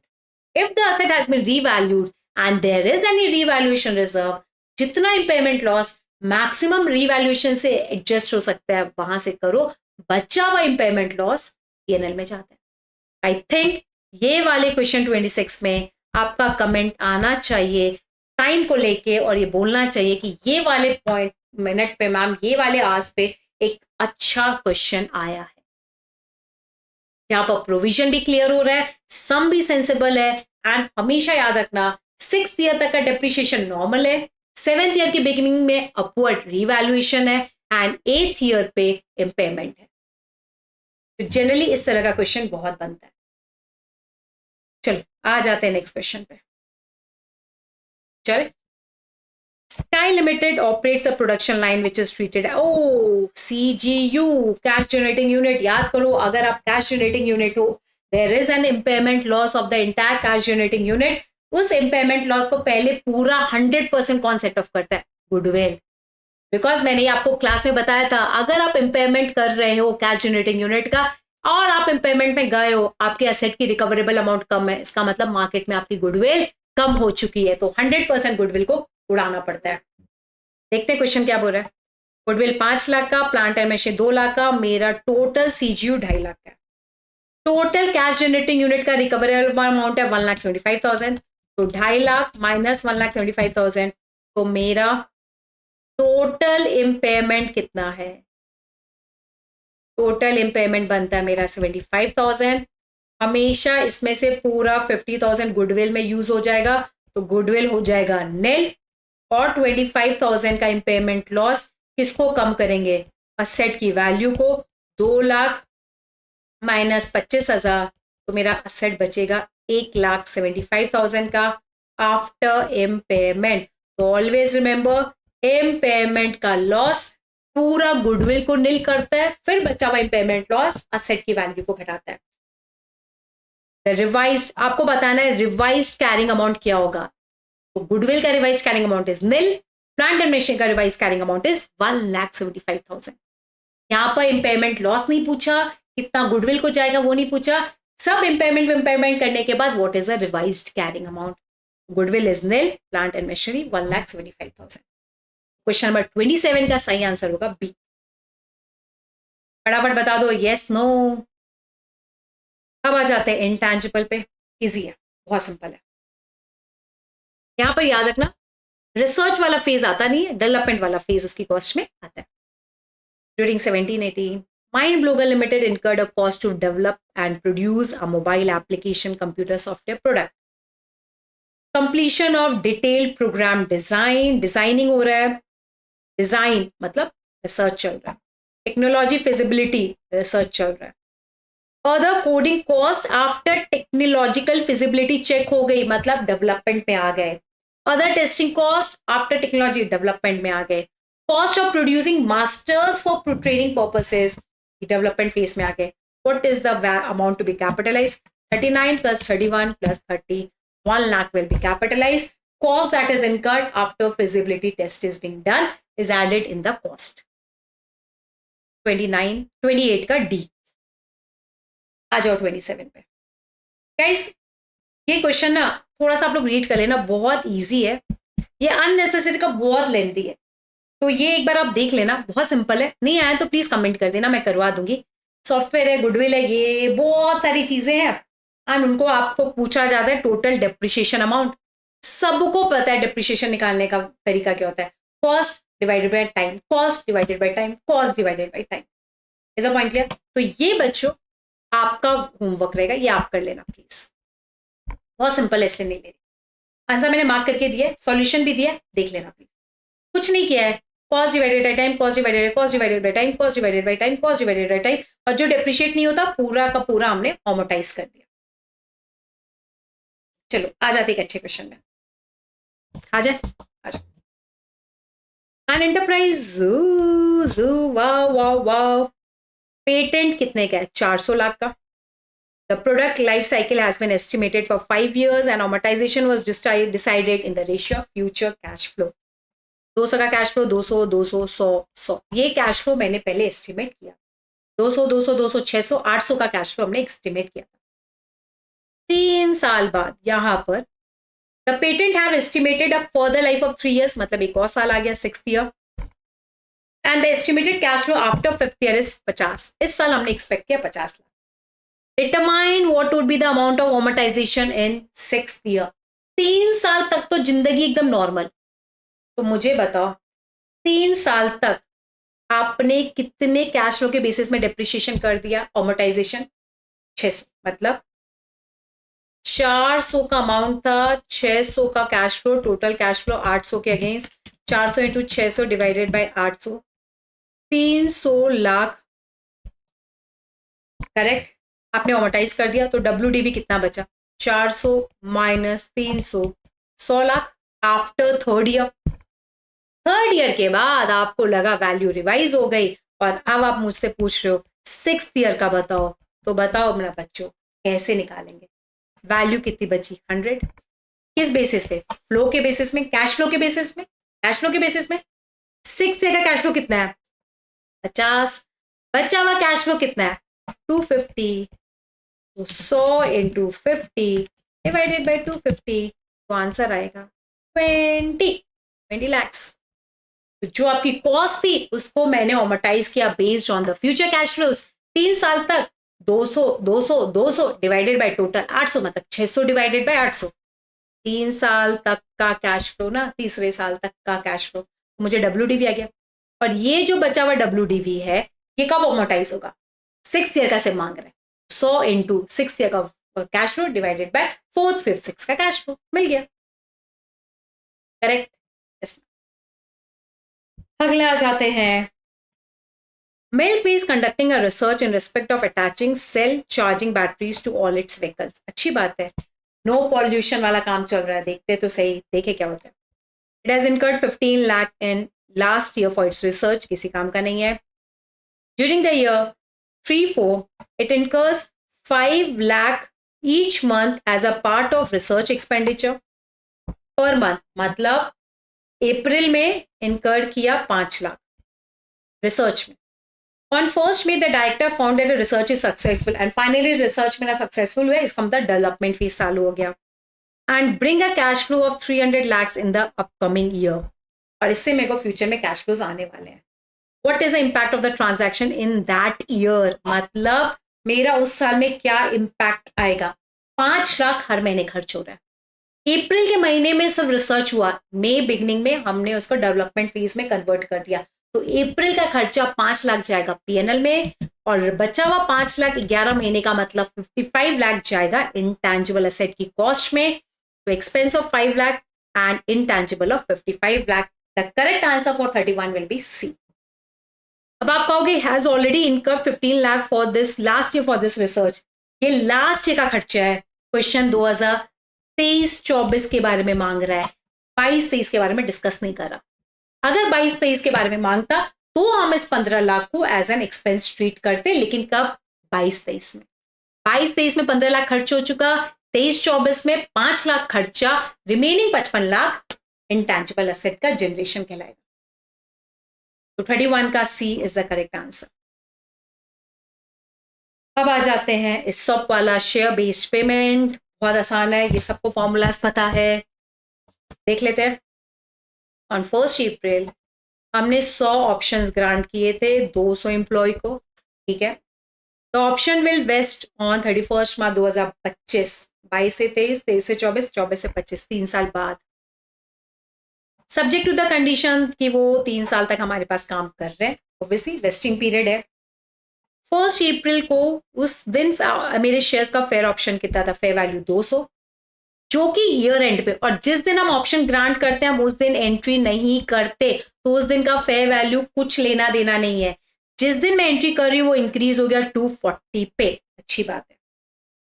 On 31 the directors estimated 180 employee, पहले दिन हमने सोचा 180 लोग तो रहेंगे, बट ईयर एंड पे 190 एम्प्लॉय थे, तो बताओ ईयर एंड का खर्चा कितना होगा। तो ईयर एंड का खर्चा ईयर एंड के एस्टिमेट पे 190 एम्प्लॉय, हर एम्प्लॉय के पास 100 ऑप्शंस, उस दिन का रेट 240 है, कितना वेस्टिंग पीरियड है 3, तो करंट ईयर का खर्चा बताओ। ऑलवेज रिमेंबर ईयर एंड का एस्टिमेट मैटर करेगा। 190 into 100 into 240 divided by 3, correct answer is 15,20,000. 15,20,000. Number of employees into employee options into fair value divided by the vesting period into जिस साल का खर्चा है, माइनस अगर कोई एक्सपेंस ऑलरेडी रिकॉग्नाइज हो रखा है, फर्स्ट ईयर में कोई भी एक्सपेंस पहले रिकॉग्नाइज दिख नहीं रहा है। सेम फॉर्मूला जो क्लास में बताया था, याद है या नहीं याद आ रहा है बच्चों? ये वाला बताओ, वो ये भी बहुत इजी है। 100 ऑप्शंस, 4,000 एम्प्लॉयज, 3 साल तक काम करोगे, जिस दिन ग्रांट दिया उस दिन 60 था, नॉमिनल वैल्यू 10, तो बस चुपचाप बताओ कितना खर्चा बुक होगा। 4,000 एम्प्लॉयज, 100 किस रेट पे, फेयर वैल्यू 60, कितने साल के लिए 3, ये आ जाएगा मेरा 80 लाख। यहां तो ना एस्टिमेट रिवाइज हुआ ना कुछ हुआ, क्वेश्चन साइलेंट था। तो grant, number of share option, number of employees, fair value divided by 3, इस साल का 1 साल का खर्चा आ जाएगा। यहां पर कोई रिविजन इन फेयर वैल्यू नहीं था, no revise estimate about the employees. 33 का बी। अब आ जाते हैं ऑपरेटिंग सेगमेंट। इसका बहुत सिंपल 2 क्वेश्चन आए, बहुत ही सिंपल। जल्दी जल्दी बच्चों, जल्दी जल्दी, देख रहे हैं ना मेरे साथ? यस मैम, आ जाओ। A company has an inter-segment transfer pricing policy of charging cost at less 10%. एक सेगमेंट से दूसरे सेगमेंट में माल ट्रांसफर होता है और हमारी जनरल पॉलिसी है कॉस्ट से 10% less. It's okay. The market price is generally higher. अगर वही सामान हम मार्केट से खरीदेंगे तो 25% महंगा मिलेगा। क्या policy adopted by the company is correct? It is companies choice, वो फॉलो कर सकती है, इसमें कुछ गलत नहीं है, प्रोवाइडेड यही प्राइस वो कंसिस्टेंटली हर बार हर एक सेगमेंट से फॉलो करे। ऐसा नहीं हो आज ही सेगमेंट के साथ 10% लेस, 2 साल बाद इसी सेगमेंट के साथ 50% महंगा, नहीं। It has to be consistent. So what the company is doing, nobody has any objection, but it has to be consistent. 34 का D. 35, if the total external revenue reported by the operating segment, yes, constitute less than, याद करो 75% से अगर आप कम पढ़ते हो तो हम बाकी सारे नॉन रिपोर्टेबल सेगमेंट्स को भी ऐड करके रिपोर्टेबल बना देते। If total external revenue of reported operating segment constitute less than 75% of the total revenue, additional operating segment will be identified as reportable segment. ये तो आपको मैंने पढ़ाया था बच्चों। अगर आप 75% of the total revenue match नहीं करोगे, एक्सटर्नल टोटल एक्सटर्नल रेवेन्यू आपका लेस देन 75% रहा टोटल रेवेन्यू का, तो आपको बाकी सारे सेगमेंट्स जो मन करे वो रिपोर्ट कर सकते हो टू मेक इट 75%। 35 का करेक्ट आंसर विल बी ए। ये अच्छा क्वेश्चन बनता है। यस, बस खत्म खत्म खत्म खत्म। 2 questions and we end. Oh wow, 2 question और भी खत्म। बहुत सिंपल है बेटा ये तो। इसमें तो कैलकुलेटर पे बस वैल्यूज लेनी है और खत्म, कुछ भी ऐसा डिफिकल्ट नहीं है। देखो ना, सिर्फ क्वेश्चन लंबा बहुत है। Alaknanda limited is engage in manufacturing and selling designer furniture. Designer furniture हम बेचते हैं। It sells goods on credit. Alaknanda sold furniture of 80 lakh to a customer. The payment which was receivable after 12 months with an interest of 3% per annum. 80 lakh में माल बेचा था, 3% interest के साथ ये amount मिलेगा। The market interest rate on this transaction is 8%. Calculate the amount of revenue to be recognised in the above transaction along with the interest income. इसलिए बहुत simple है। मुझे बताओ, एक तो मैं उस बंदे से क्या लूंगी, 80 लाख प्लस 3%। 80 लाख का प्लस 3% मैंने डील की है 2,40,000, तो मैं उससे लूंगी 82,40,000। बट मेरा रेट ऑफ इंटरेस्ट ना बच्चा मार्केट रेट से थोड़ा कम है। इंस्टीट्यूट कहता है कोई टेंशन नहीं, you have to match up with your market rate. तो हम क्या करेंगे बच्चों, हम क्या करेंगे, इसका सिंपल तरीका है, 100 रुपये वैल्यू, उस पर इंटरेस्ट कितना, 8, तो इंटरेस्ट के साथ आपकी वैल्यू कितनी बनती है, 108। और आप कितना ले रहे हो, 82,40,000, तो बताओ एक्स कितना, 82,40,000 into 100 डिवाइडेड बाय 108, तो ये बन जाएगा 76,29,630। तो याद रखना अगर आप normal rate of interest consider करोगे तो आपका रेवेन्यू बनता है इतना, बट आप ले रहे हो 82,40,000, तो जो डिफरेंस है ये आपको अपना इंटरेस्ट का अमाउंट मानना पड़ेगा। ऐसा पॉइंट किया, आप बहुत कम इंटरेस्ट ले रहे हो मार्केट से, इंस्टीट्यूट कहता है कोई बात नहीं, आपकी जो भी बिजनेस डील है आप करो। मेरे हिसाब से मेरा 8 लाख प्लस 3% टोटल अमाउंट होता है 82,40,000। हम इसी को अमाउंट को फिक्स रखेंगे और उसको on the basis of 8% gross करेंगे। 100 रुपए पे अगर 8% इंटरेस्ट लेते हो तो तुमको 108 मिलता, तो यही अमाउंट जो आपको मिला 82,40,000 हम मानेंगे ऑन द बेसिस ऑफ 8% मिला। तो 82,40,000 का अगर मैं डिवाइड बाय नॉर्मल अमाउंट निकालू तो मैं आपकी सेल मानूंगी 76,29,630, और जो एक्स्ट्रा अमाउंट है मैं उसको इंटरेस्ट मानेंगे बेस्ड ऑन 8%। तो मेरा रेवेन्यू फ्रॉम सेल माना नहीं जाएगा 80 लाख, है 80 लाख, बट हम उस पर इंटरेस्ट बहुत कम ले रहे हैं 3%, इसलिए हमने इसको थोड़ा डिफ्रेंशिएट किया। हमने लिया 3% के हिसाब से सामने वाले से मिलेगा मुझे 82,40,000 ही, बट मैं अपनी बुक्स में इसको मार्केट के रेट के हिसाब से कन्वर्ट करूंगी, तो उसके कारण 76,29,630 मेरा सेल रेवेन्यू होगा और बाकी इंटरेस्ट मेरा इंटरेस्ट इनकम होगा, जो कि 3% से ज्यादा बनेगा। करेक्ट? 36 का सी। लास्ट बहुत इजी क्वेश्चन है। On 1st January 2025, Shiva entered into a contract with Kalpit for 50 laptops at a price of 50,000 to be delivered 25 lakh. Determined to be revenue to be recognized if 4 was found damaged. 4 laptop damage हो गए, इसका मतलब 2 लाख का return है, तो effectively 23 lakh की मेरा revenue है। एकदम simple question. 50 into 50,000 sales minus sales return, 2 lakh का इफेक्टिव रेवेन्यू कितना है? 23 लाख का। The correct answer will be 37 का सी। तो बहुत सिंपल क्वेश्चंस बनते हैं इस इंडिया से। Revenue from contract with customer which is very much like your normal sales transactions, फिर कैश डिस्काउंट का इम्पैक्ट, ट्रेड डिस्काउंट का माइनस करना, फिर हम अपने उसमें इंटरेस्ट को ऐड करना, and your interest should match up with your market price, market rate of interest. That's all from all the specific index जो आपके बुक्स में है, आपके सिलेबस में है। मैंने उससे रिलेटेड मैक्सिमम से मैक्सिमम जितने एमसीक्यूज हो सकते थे, मैंने वो सारे एमसीक्यूज आप सबके साथ लिए। आई होप ये सारे एमसीक्यूज आपके लिए बहुत बहुत बहुत ही ज्यादा हेल्पफुल रहे। एंड अगर ये एमसीक्यू अच्छे लगे, आपको लगा कि यस जितने भी आपके एमसीक्यू को लेके फियर था थोड़ा सा वो कम हुआ, इसी तरीके से मैं आपके साथ 3-4 सेशन और एमसीक्यू के लाऊंगी सेक्शन वाइज, ताकि आपका एमसीक्यू को लेके जो भी डाउट और फियर है वो चला जाएगा। बट इंश्योर करेंगे आप ये वीडियो एंड तक देखेंगे, नो शॉर्टकट, खुद से प्रैक्टिस करेंगे, जैसे शॉर्टकट तरीके से मैंने करवाया वैसे करेंगे। किसी पर्टिकुलर प्रोविजंस पे आप अटक गए, आपको याद नहीं आ रहा, तुरंत अपने नोट्स को cross verify and immediately revise करेंगे, और घबराएंगे नहीं अगर नहीं आया, it very much normal.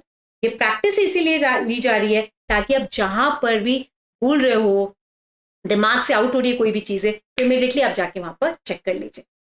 Yes, this MCQ session will be very very helpful to all of you. तो मैं चाहूंगी सेमी फाइनल वाले बच्चों खुद भी देखेंगे, मैक्सिमम अपने फ्रेंड्स लोगों के साथ शेयर करेंगे, एंड कमेंट करके जरूर जाएंगे we can do it, we will do it, and more MCQs for the further subjects also. Thank you so much बेटा। फिलहाल सेशन को एंड करती हूँ, मिलते हैं अगले एमसीक्यू सेशन में। अलविदा, बाय एवरीवन।